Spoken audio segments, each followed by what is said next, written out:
you found new meaning in your post-retirement life. You are an author. Yes. So you say you work in fiction, but you got the stories. So to me, it's just like you're telling personal stories, but they're fiction.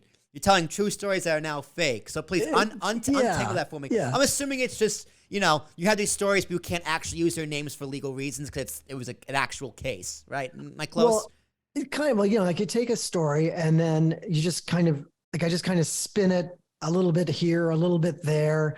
So anybody intimately involved with the story might recognize it. But if you weren't, it's a good story. And what's interesting is that in the whole selling of the series, I had agents and publishers say like this doesn't really happen. This doesn't ring true.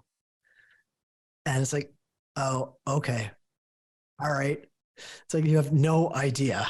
But I mean, it's like to each their own. But yeah. So could you drop like a based on a true story label on it? Because hey, sometimes that sells extra tickets.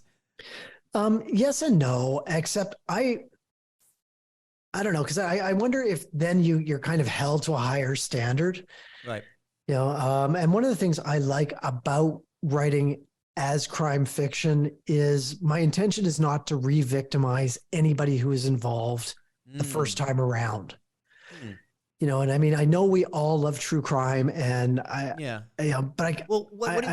you mean by re-victimizing? Like glorifying the crime? Like, can you dig deeper into there for me? Well, like for family members and people who knew the deceased. I mean, imagine what you're thinking. Okay, I'm going to watch something on Netflix. I'm all set. I'm good to go. You flip something on. This looks great.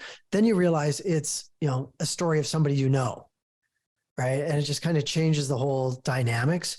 Whereas this way, I hope I've massaged it enough that unless you had intimate knowledge of that particular crime, you wouldn't know that it was that particular crime. Right.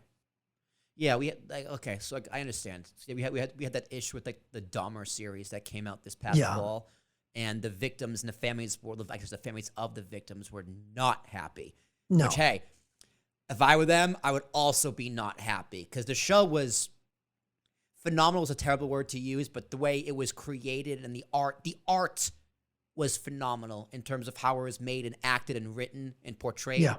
But obviously the crimes themselves despicable, and Jeffrey Dahmer is a fucking serial killer. Well, and I mean, this is the thing. It's like you're treating with a little more respect, which I respect. Well, yeah, I mean, and for the families, this never ends. Right. And now, with the internet, it's there all the time. Right. And I can only imagine as a family member, you just hope that no one is going to pick this up and redo it. Right. Because how many years later are we still talking about Ted Bundy and his family members are still out there. Right. And as well as your victims. So is this no interest in a memoir? Because this is kind of, in my opinion, a creative way to kind of do a memoir of the works of your life and works, pretty much. Well, it's interesting because it started out as one book that's actually coming out in a couple of weeks, Death Before Coffee. I actually wrote that while I was still an active police officer. Okay. And it started out as my thinking I was going to retire, and policing is one of those things where you have a lot of niche information of stuff, and I didn't want to become like that sort of guy who sits in the corner mumbling to himself or telling some poor bastard who's sitting beside him let me tell you about this time and that time. So now I just do it to the whole world. But I wanted to create characters that were more interesting than me, because a little more captivating. In the Mike O'Shea series, which is the police procedural, Mike O'Shea is a little more interesting than me, not much, but a little more interesting than me. And you can take poetic license. And each book, he gets beaten to near death.